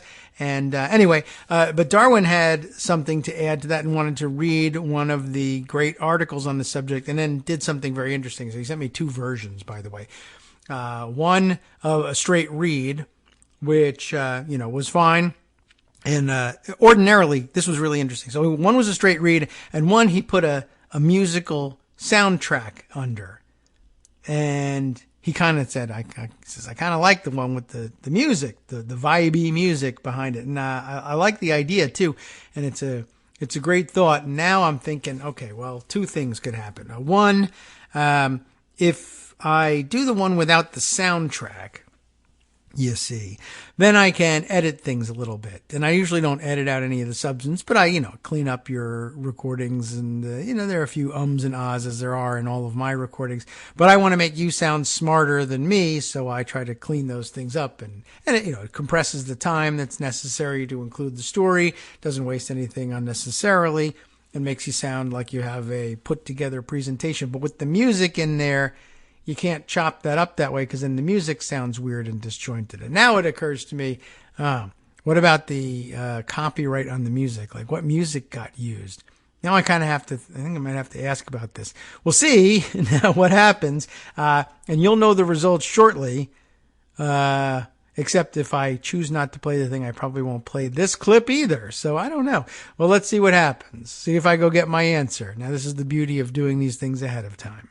Hi there, everyone. This is Darwin Darko reporting today as your senior black correspondent. Reading today from WGBH.org. This is a Boston radio station. It's apparently their local NPR station. And this is an article from 2019 by Gabrielle Emanuel. She begins. The Long Journey North. The Forgotten Story of the Reverse Freedom Rides of 1962.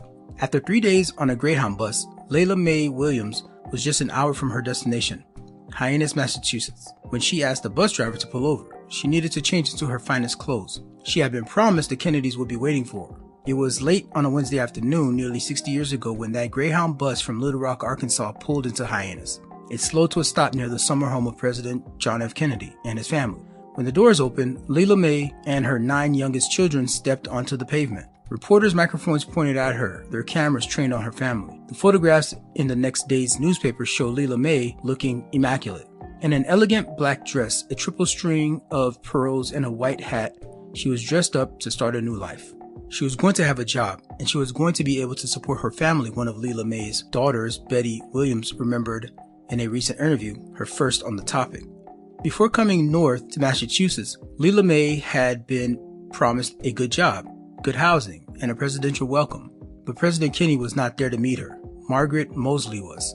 Throughout the summer and fall of 1962, Mosley welcomed a steady stream of African Americans like Layla Mae to Cape Cod. What Mosley knew, and Layla Mae didn't, was that there was no job and no permanent housing waiting for her in Hyannis.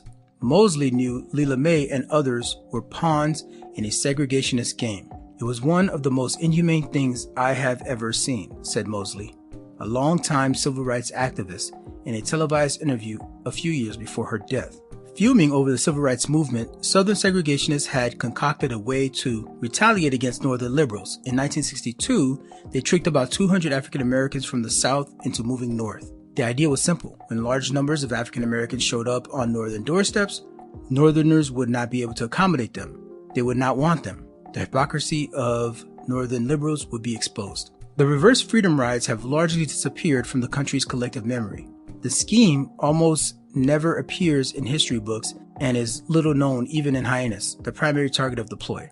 But today, with racial tensions re-inflamed, and today as in 2019,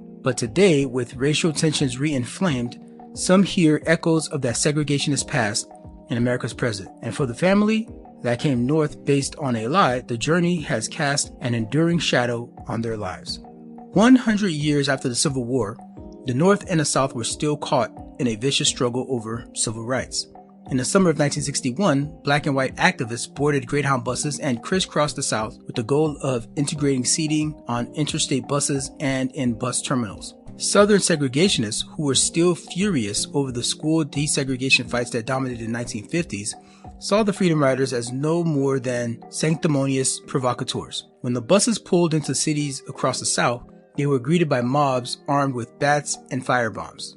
In a television interview from the time, Ned Touchstone of Louisiana, a spokesperson for a local segregationist group, said the North was sending down busloads of people here with the express purpose of violating our laws, fomenting confusion, trying to destroy 100 years of workable tradition and good relations between the races.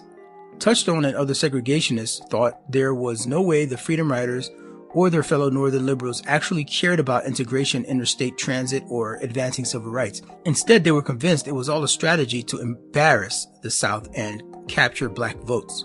The segregationists decided to answer the freedom rides with reverse freedom rides. They would use the same weapon, the Greyhound bus, and send African Americans to northern cities. And then they see if the North liked it when blacks suddenly showed up in their backyard. For many years, certain politicians, educators, and certain religious leaders have used the white people of the South as a whipping boy, to put it mildly, to further their own ends and their political campaigns, said Amos Guthridge, a small-time lawyer from Louisiana who helped spearhead the reverse freedom rides. We're going to find out if people like Ted Kennedy and the Kennedys, all of them, really do have an interest in the Negro people, really do have a love for the Negro. The segregationists tapped into a network of local groups called citizens' councils. Despite the sanitized name, the councils were the Ku Klux Klan, without the hoods and the masks, said historian Clive Webb. Webb, a professor at the University of Sussex in England, specializes in studying races. He said he's the type of historian who wants to wash his hands after he's been in the archives. 15 years ago, he published the first and still the only major academic article on the reverse freedom riders. According to Webb, the citizens' councils attempted to cloak their racism in respectability. They held meetings in fancy downtown hotels and wore suits and ties. They could be members of the police force, said Webb. They could be bankers, businessmen, and the like. These men went to great lengths to make an official campaign for something many saw as a publicity stunt. There was an advertising effort with flyers and radio commercials to attract African Americans to accept the bus tickets. Their ideal recruit was a single mother with many children, or a man with a criminal past. They targeted people who were either welfare recipients or prison inmates, said Webb, people who were placing a burden, as they saw it, on public resources. Next, they sought media attention. George Singleman of Louisiana, who claimed credit for the original idea, had once worked in a newsroom. He made sure to alert the press. Negro ride plan stirs new furor, read a front page headline in the New York Times. The Boston Herald added, 14 more jobless Negroes sent north.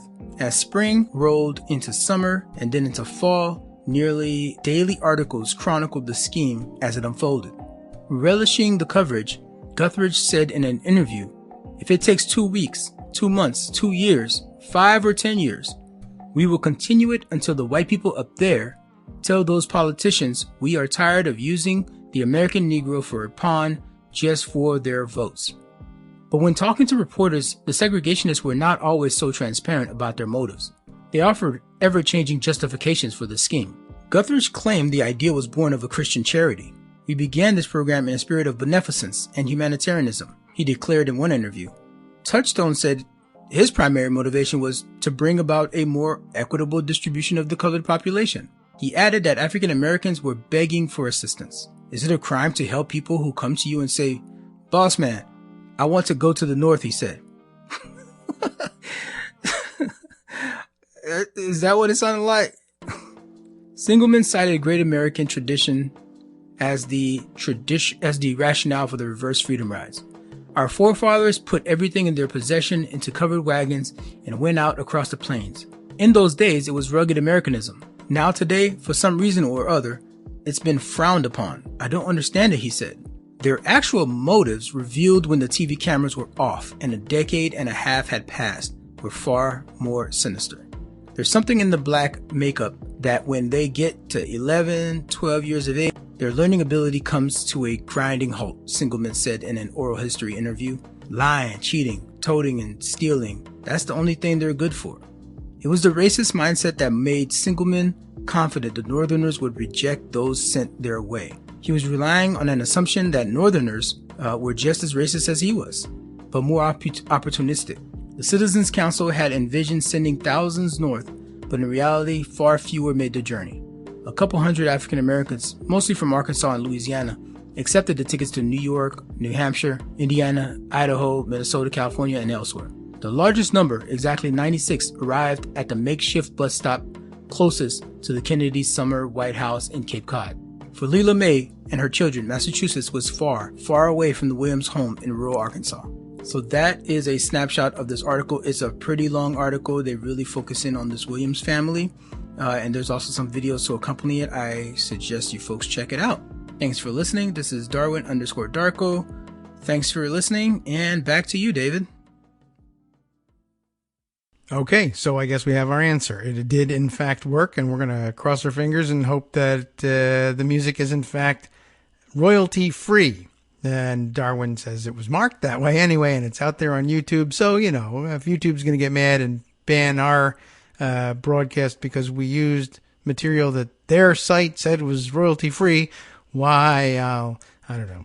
Well, we'll fix it. Don't worry about it, because, of course, we have the version without the music, so we can always just substitute that in and repost the thing. Anyway, so now you have your answer. It's going to work out just fine. I hope you enjoyed it with the music. I kind of like the idea. Way early, like maybe the first couple of shows that we ever tested out for Kagro in the Morning, actually, probably before we even came up with the fantastic name of Kagro in the Morning, I did, in fact, use a musical bed underneath things, but then I realized that I was using copyrighted music and it wasn't going to work. And also, then you couldn't edit very much either. So I abandoned that practice. But I thought this was kind of cool. And, you know, like nobody told him to put the music in there. He just decided he wanted to have it. So that was kind of cool rule breaking. So we said, let's do that. Anyway, all right. Let's see if we can add one more story here.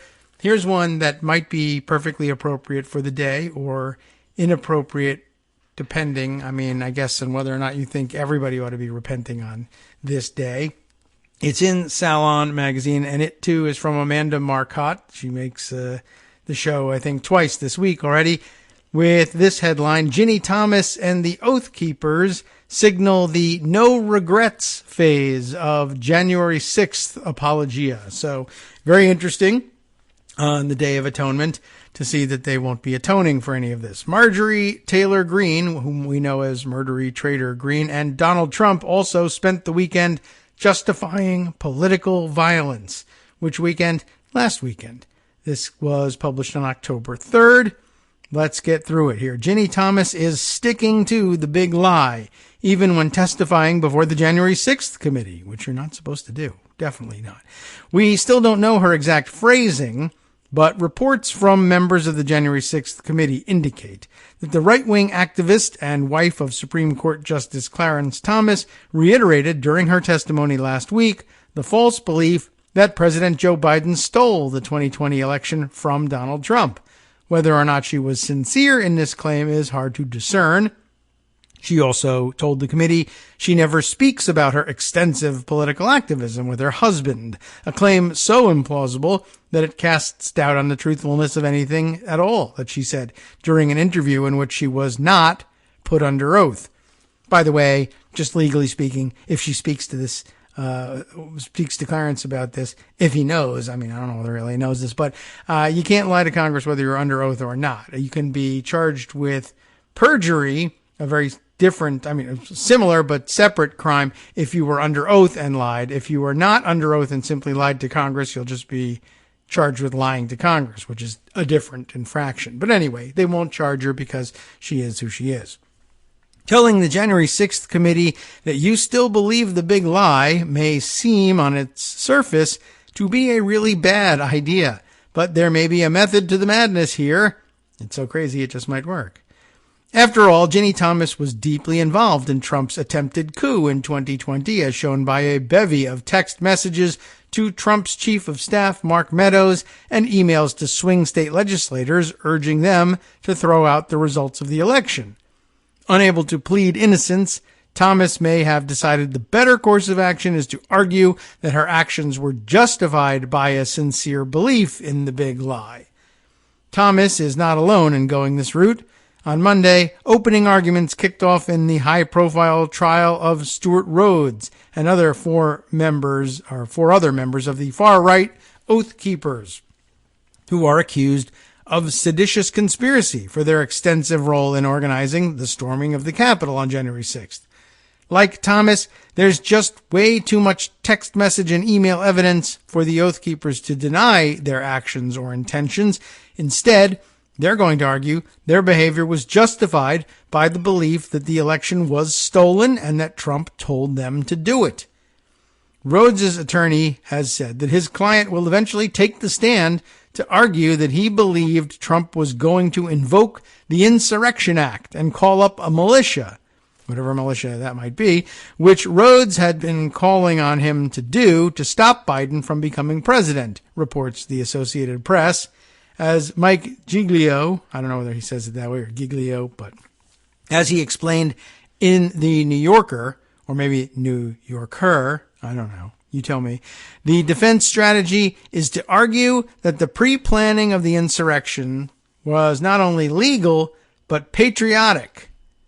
Well, that's no surprise.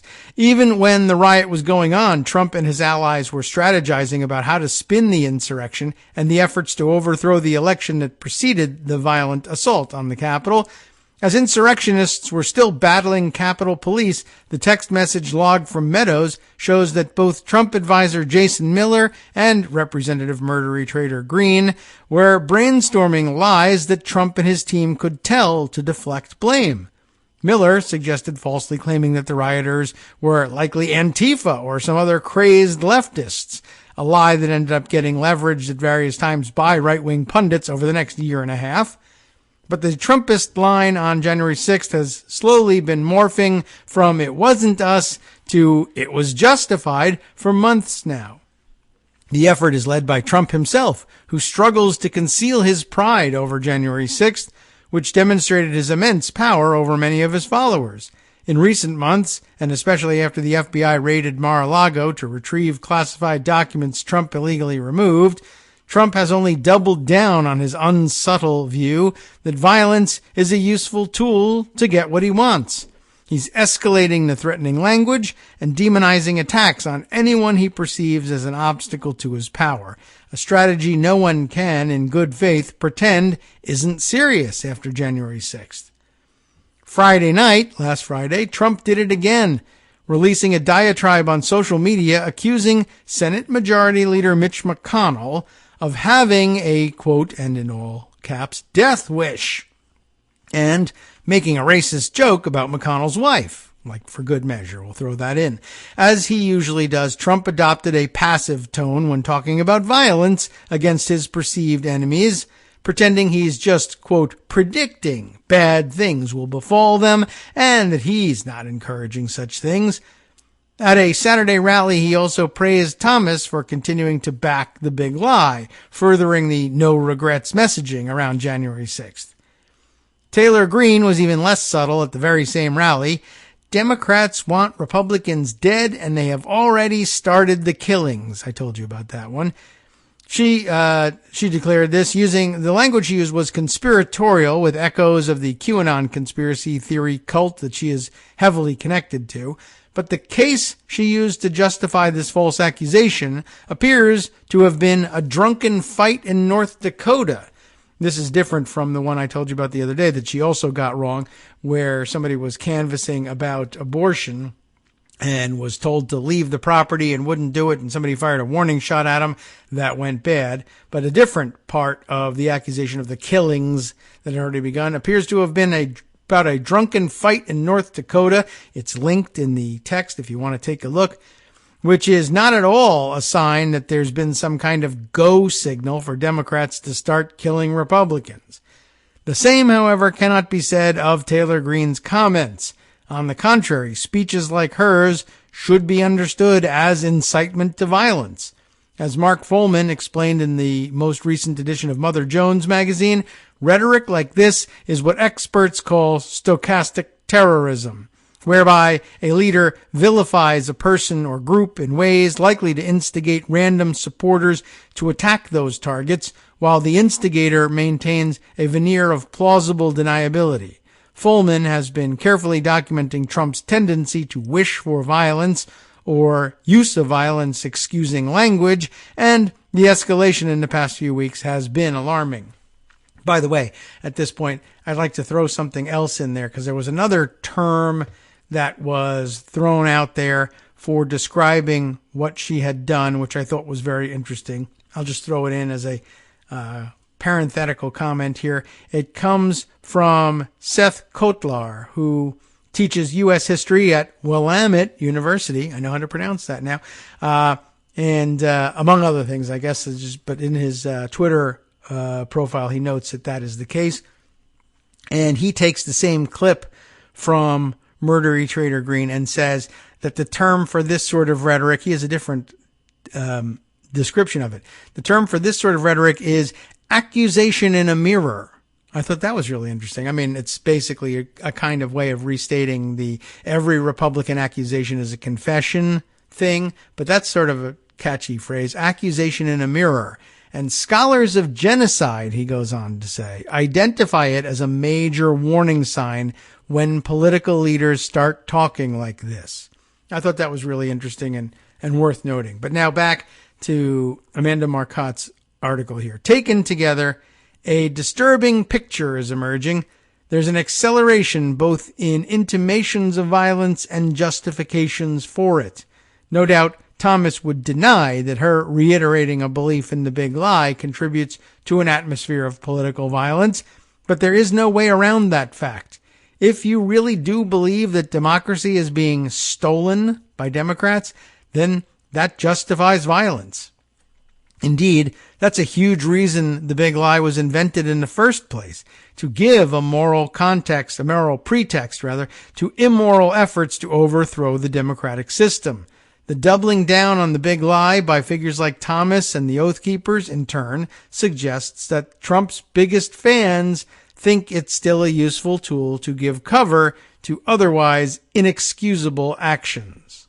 Well, perhaps we have time for one more story. We'll see if we can squeeze in this piece from Grid News that will put some more names on our radar. And as things progress with the January 6th committee and the trials, perhaps these names will come up and we'll have a little background in them.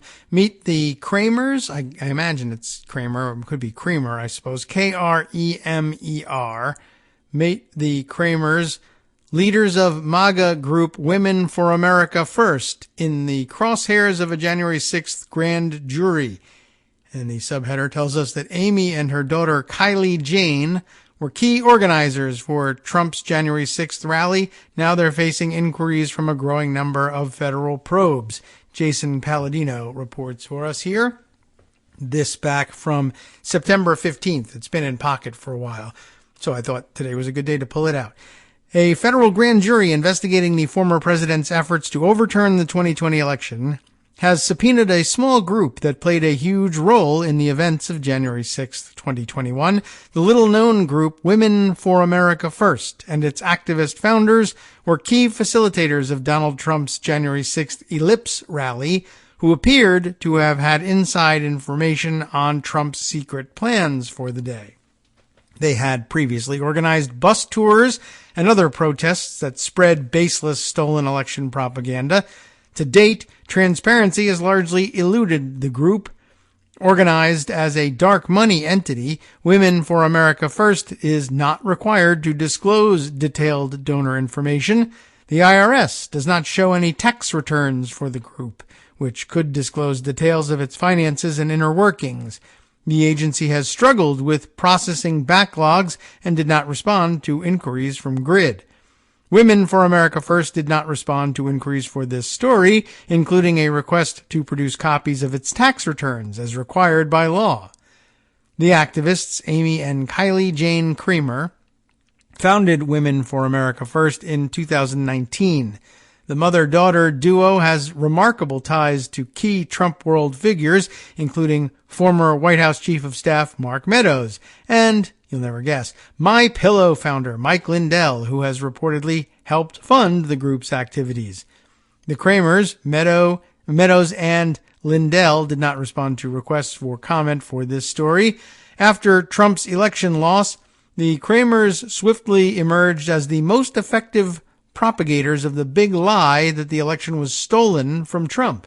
I've not really heard very much about them, although I think I've heard their names mentioned in connection with this group as the Ellipse organizers.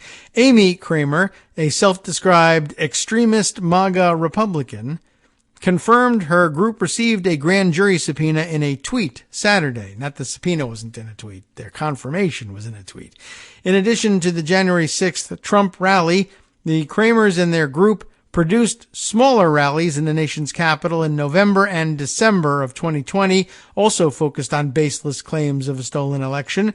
The group also organized March for Trump bus tours to boost the president's stolen election claims.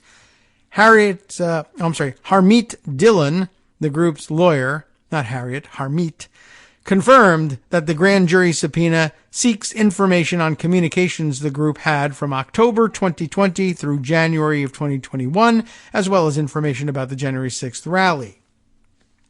A political action committee established by Amy has neglected to file required reporting to the Federal Election Commission, resulting in tens of thousands of dollars of fines and an enforcement referral. They're not reporting to anybody.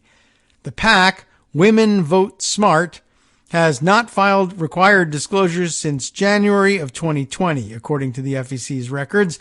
The group faces over $65,000 in fines, and the FEC has referred the cases, the multiple, to the Treasury Department for enforcement and collection.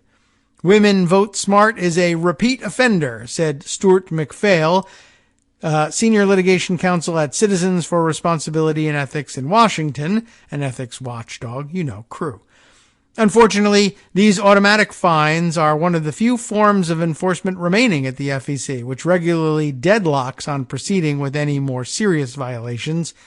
Such oversights may be common for groups run by political newcomers, but that wouldn't describe the Kramers. Amy, in particular, has an extensive background in far-right Republican organizing and a Rolodex to match. She's no stranger to election finance headaches either. An abortive, interesting choice of word, an abortive run for Congress in 2016 collapsed when her staff reportedly resigned en masse because she couldn't pay her bills. She doesn't pay, she doesn't report. How does she become a big-time person? Amy's daughter, Kylie, brought an apparent knack for social media to their efforts. A Stop the Steal Facebook group Kylie created became one of the fastest growing in Facebook's history, according to the New York Times, and who knows, maybe thanks to Russians, who knows. It added 320,000 users in less than 22 hours before Facebook shut it down for inciting violence. The Justice Department is only the most recent entity to train its focus on the Kramers' activities surrounding the 2020 election. The duo and their operations have previously received subpoenas from the House January 6th Committee and inquiries from the Federal Election Commission. Women for America First has denied any involvement in the U.S. Capitol siege that immediately followed its rally, coincidentally, I guess, spurred on by the text keeps jumping around because Grid likes those kinds of ads, I guess. Where were we at this? Oh, yes. So Women for America First denied any involvement in the Capitol siege that immediately followed its rally, spurred on by rally speakers, including Trump himself. But public reporting and information released by the January 6th committee appears to call those denials into question. According to material released by the January 6th committee, 2 days before the rally and Capitol siege, Kylie Jane Kramer texted Lindell that Trump was secretly planning to move the rally crowd from the ellipse to the Capitol. This stays only between us. We are having a second stage at the Supreme Court again after the ellipse. POTUS is going to have us march there / the Capitol, Kramer texted. It cannot get out about the second stage. It's out now. She indicated she was concerned about getting in trouble with the National Park Service, like someone else would subpoena her and she would respond to that. The National Park permit explicitly disallowed an, quote, organized march. That we've heard. Kylie and Amy's rhetoric promoting their January 6th rally appeared to mimic Trump's inflammatory style. In a quote tweet of Trump's now infamous "Be There, Will Be Wild" tweet, Kylie wrote, "The Calvary," which she meant cavalry, but who knows? She was distracted by the church, I guess. "The Calvary is coming, Mr. President. January 6th, Washington, D.C." The tweet is still pinned to the top of her Twitter profile. Then there was, in the next section here, the Stop the Steal bus tour. The Kramers' stolen election activism began almost immediately after state officials reported vote totals and news organizations announced Trump had lost the 2020 election. The Kramers organized a 20-city bus tour. I doubt it, really, but which featured a rotating mix of speakers spreading stolen election claims, often with incendiary and even outright violent rhetoric. One speaker, Cowboys for Trump founder Coy Griffin, who was recently kicked out of office, right, later participated in the January 6th riot, was convicted of trespassing charges stemming from his involvement, and recently removed as a New Mexico county commissioner because of his role in the insurrection. BuzzFeed News found that at each stop, speakers would use increasingly threatening language, invoking revolution and armed rebellion. "When they come for my kids with this non-tested COVID vaccine," how did we get to that? "I'm going to give them an insurance policy courtesy of a Glock on their forehead. And I don't want to do that, guys. I'm not inciting violence." That's some attempted backing out. Cordy Williams, wearing a 1776 Forever Free shirt, told a crowd in Wisconsin just a month before the Capitol siege at a Women for America First event. The Kramers have long ties to January 6th figures, including Meadows, whom Amy reportedly helped win election to Congress in 2012. After the Ellipse rally, many attendees followed suggestions by Trump and other speakers to descend on the Capitol. In other words, he set the insurrection on foot. I keep coming back to that. Once there, violence broke out almost immediately, engulfing the historic campus in bloodshed, chemical spray, and panic.